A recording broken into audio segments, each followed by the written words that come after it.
ओम श्री विष्णुवे नमः। नमस्कार दोस्तों, आप सभी का स्वागत है हमारी यूट्यूब चैनल पावरफुल हिंदू धर्म में।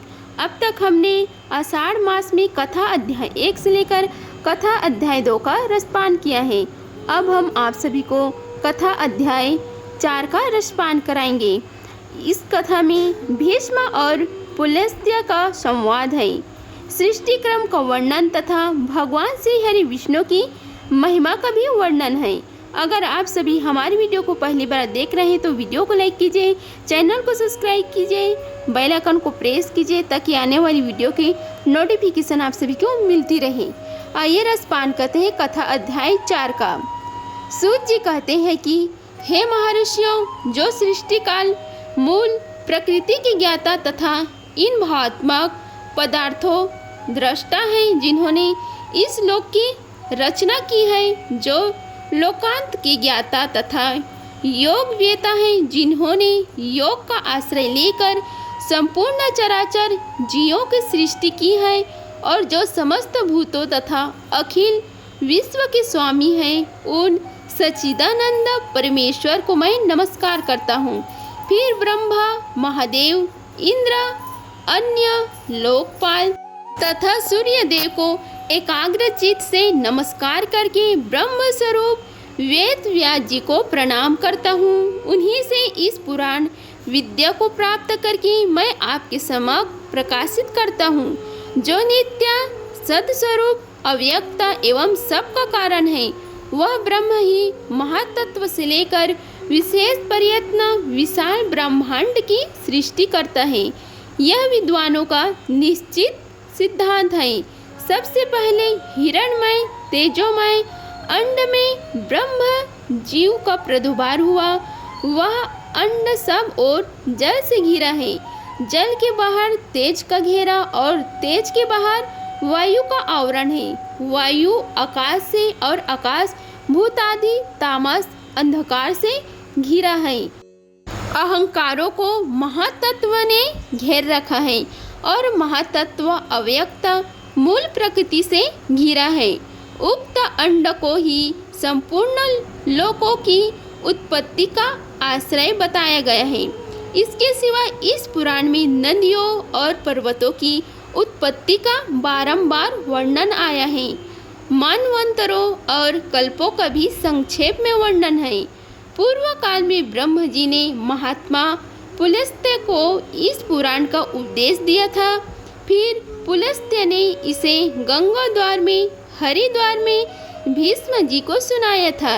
इस पुराण का पठन श्रवण तथा विशेषतः स्मरण धन यश और आयु को बढ़ाने वाला एवं संपूर्ण पापों का नाश करने वाला है। जो द्विज अंगों और उपनिषदों से सहित चारों वेदों का ज्ञान रखता है, उसकी अपेक्षा वह अधिक विद्वान है। जो केवल इस पुराण का ज्ञाता है, इतिहास और पुराणों के सहारे ही वेद की व्याख्या करनी चाहिए, क्योंकि वेद अल्पज्ञ विद्वान से यह सोचकर डरता रहता है कि कहीं यह मुझ पर प्रहार न कर बैठे, अर्थ का अनर्थ न कर बैठे। तात्पर्य यह है कि पुराणों का अध्ययन किए बिना वेदार्थ का ठीक ठाक ज्ञान नहीं होता है। इसलिए यह सुनकर ऋषियों ने सूत जी से पूछा, मुने, भीष्म जी के साथ पुलस्त्य ऋषि का समागम कैसे हुआ? उनका दर्शन होना तो दुर्लभ है। हे महाभाग, भीष्म जी को जिस स्थान पर और जिस प्रकार पुलस्त्य जी का दर्शन हुआ, वह सब हमें बतलाइए।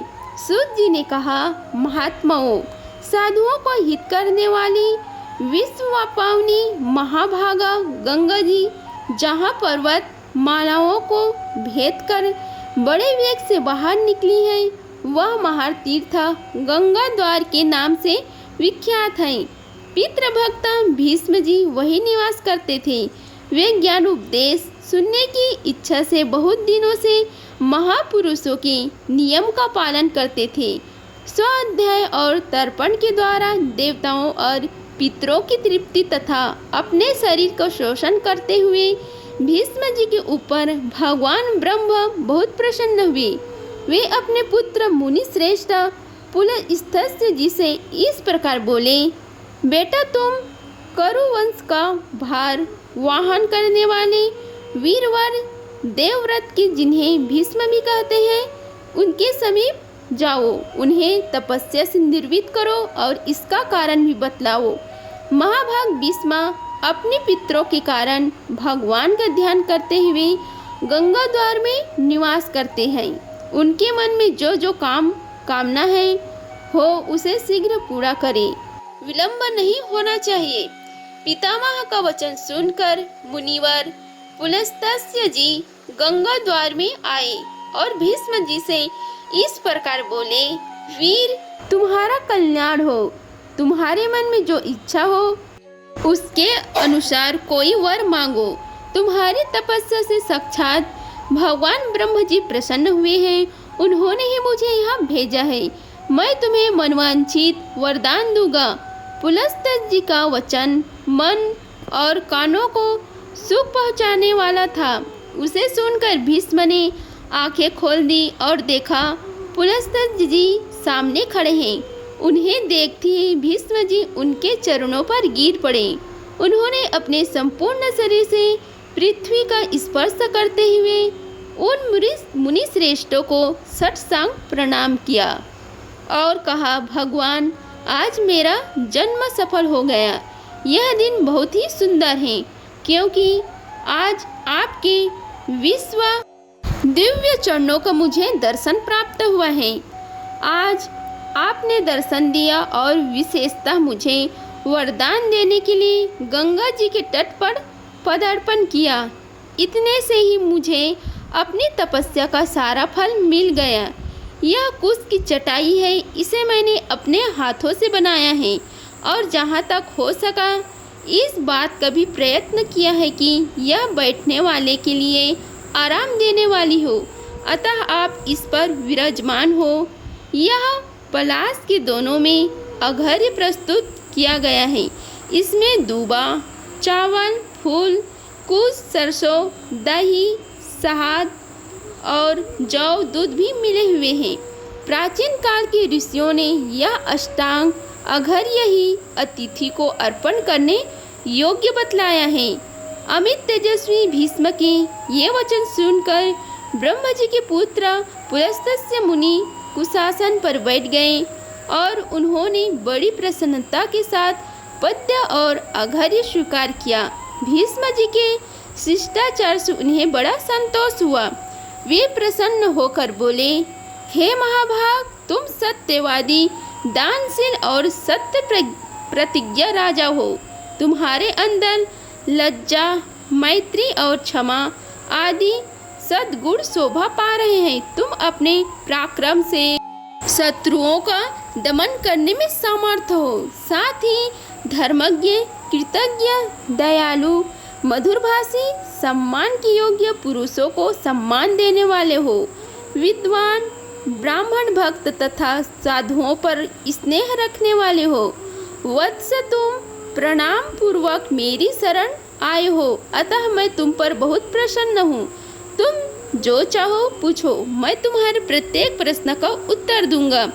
भीष्म जी ने कहा, हे भगवान, पूर्व काल में भगवान ब्रह्मा जी ने किस स्थान पर रहकर देवताओं आदि की सृष्टि की थी, यह मुझे बताइए।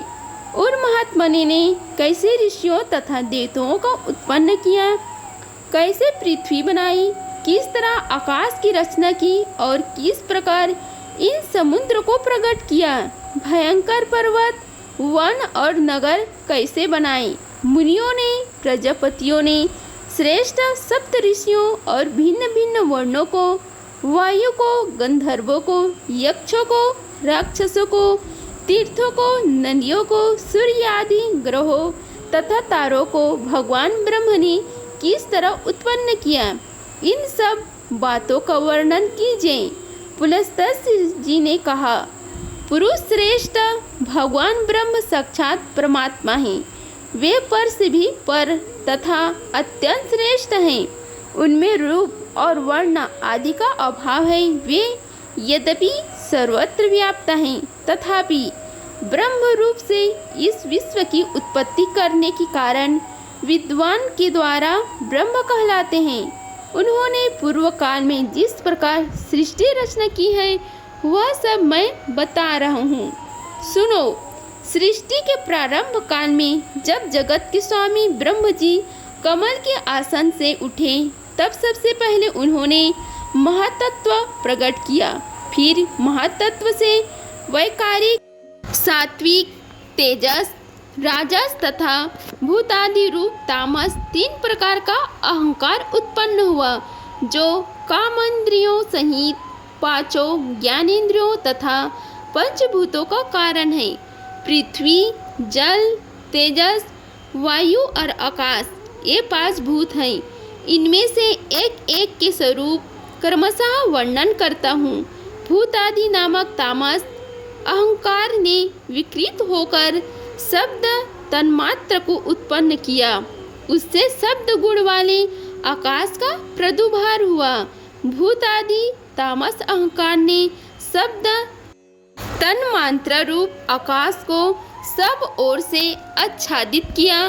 तब शब्द तन्मात्र रूप आकाश ने विकृत होकर स्पर्श तन्मात्र की रचना की। उससे अत्यंत बलवान वायु का प्रकट हुआ, जिसका गुण स्पर्श माना गया है। तदंतर आकाश से आच्छादित होने पर वायु तत्व में विकार आया और उसने रूप तन्मात्र की सृष्टि की। वह वायु से अग्नि के रूप में प्रकट हुए। रूप उसका गुण कहलाता है। तत्पश्चात स्पर्श तन्मात्र वाले वायु ने रूप तन्मात्र वाले तेजों को सब ओर से आवृत किया। इससे अग्नि तत्व ने विकार को प्राप्त होकर रस तन्मात्र को उत्पन्न किया। उससे जल की उत्पत्ति हुई, जिसका गुण रस माना गया है। फिर रूप तन्मात्र वाले ने तेजने से रस तन्मात्र रूप जल तत्व को सब ओर से आच्छादित किया। इससे विकृत होकर जल तत्व ने गंध तन्मात्र की सृष्टि की, जिससे यह पृथ्वी उत्पन्न हुई। पृथ्वी का गुण गंध माना गया है। इंद्रियां तेजस कहलाती है, क्योंकि वे राजस अहंकार से प्रकट हुई है। इंद्रियों के अधिष्ठाता 10 देवता वैकारिक कहा गए हैं, क्योंकि उनकी उत्पत्ति सात्विक अहंकार से हुई है। इस प्रकार इंद्रियों की अधिष्ठाता 10 देवता और 11वां मन ये वैकारिक माने गए हैं। त्वचा, चक्षु, नासिका, जिह्वा और श्रोत्र ये 5 इंद्रियां शब्दादि विषय को अनुभव करने के साधन हैं। अतः इन 5 को बुद्धि युक्त अर्थात ज्ञानेंद्रिय कहते हैं। गुदा, उपस्थ, हाथ, पैर और वाक ये क्रमशः मल त्याग, मैथुन जनित सुख, शिल्प निर्माण, हस्त कौशल, गमन और शब्द धारण इन कर्मों में सहायक हैं, इसलिए इन्हें कामेंद्रिय माना गया है। वीर, आकाश, वायु, तेज, जल और पृथ्वी ये क्रमशः शब्दादि उत्तरोत्तर गुणों से युक्त हैं, अर्थात आकाश का गुण शब्द, वायु के गुण शब्द और स्पर्श तेज के गुण शब्द, स्पर्श और रूप जल के शब्द, स्पर्श रूप और रस तथा पृथ्वी के शब्द, स्पर्श रूप रस एवं गंध ये सभी गुण हैं। उक्त 5 भूत शांत, घोर और मूढ़ हैं, अर्थात सुख दुख और मोहित युक्त हैं। अतः ये विशेष कहलाते हैं। ये 5 भूत अलग अलग रहने पर भिन्न भिन्न प्रकार की शक्तियों से संपन्न हैं। अतः परस्पर संगठित हुए बिना, पूर्णता मिले बिना ये प्रजा की सृष्टि करने में सामर्थ्य न हो सके। इसलिए परम पुरुष परमात्मा ने संकल्प के द्वारा इनमें प्रवेश किया। फिर तो महातत्व से लेकर विशेष पर्यंत सभी तत्व पुरुष द्वारा अधिष्ठित होने के कारण पूर्ण रूप से एक तत्व को प्राप्त हुए। इस प्रकार परस्पर मिलकर तथा एक दूसरे का आश्रय ले उन्होंने अंड की उत्पत्ति की। भीष्म जी उस अंड में ही पर्वत और द्वीप आदि के सहित समुद्र, ग्रहों और तारों सहित संपूर्ण लोक तथा देवता, असुर और मनुष्य सहित संपूर्ण प्राणी उत्पन्न हुए हैं। वह अंड पूर्व की अपेक्षा 10 गुने अधिक जल, अग्नि, वायु, आकाश और भूत आदि अर्थात तामस अहंकार से आवृत है। भूत आदि महातत्व से घिरा है तथा इन सब में सहित महातत्व भी अव्यक्त है, प्रधान या मूल प्रकृति के द्वारा आवृत है। भगवान श्री हरि विष्णु स्वयं ही ब्रह्म होकर संसार की सृष्टि में प्रवृत्त होती हैं तथा जब तक कल्प की स्थिति बनी रहती है तब तक वे ही युग युग में अवतार धारण करके समूचे सृष्टि की रक्षा करते हैं। वे विष्णु सत्व गुण धारण किए रहते हैं, उनके पराक्रम की कोई सीमा नहीं है। राजेंद्र, जब कल्प का अंत होता है तब वे ही अपना तम प्रधान रौद्र रूप प्रकट करते हैं और अत्यंत भयानक आकार धारण करके संपूर्ण प्राणियों का संहार करते हैं। इस प्रकार सब भूतों का नाश करके संसार को एक वर्ण के जल में निमग्न कर वे सर्वरूपधारी भगवान स्वयं शेष नाग की सैया पर शयन करते हैं। फिर जागने पर ब्रह्म को रूप धारण करके वे नए सिरे से संसार की सृष्टि करने लगते हैं। इस तरह एक ही भगवान जनार्दन सृष्टि, पालन और संहार करने के कारण ब्रह्मा, विष्णु तथा शिव नाम धारण करते हैं।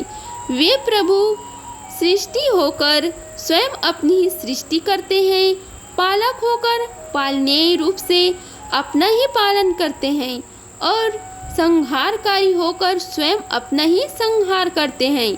पृथ्वी, जल, तेज, वायु और आकाश सब वे ही हैं, क्योंकि अविनाशी श्री हरि विष्णु ही सब भूतों की ईश्वर और विश्व रूप हैं। इसलिए प्राणियों में स्थित सर्ग आदि भी उन्हीं के सहायक है। अगर आप सभी को हमारी वीडियो पसंद आई होगी तो वीडियो को लाइक कीजिए, चैनल को सब्सक्राइब कीजिए और कमेंट बॉक्स में ओम नमो भगवते वासुदेवाय लिखिए। मिलते हैं अगले वीडियो में, तब तक के लिए जय श्री राधे कृष्ण।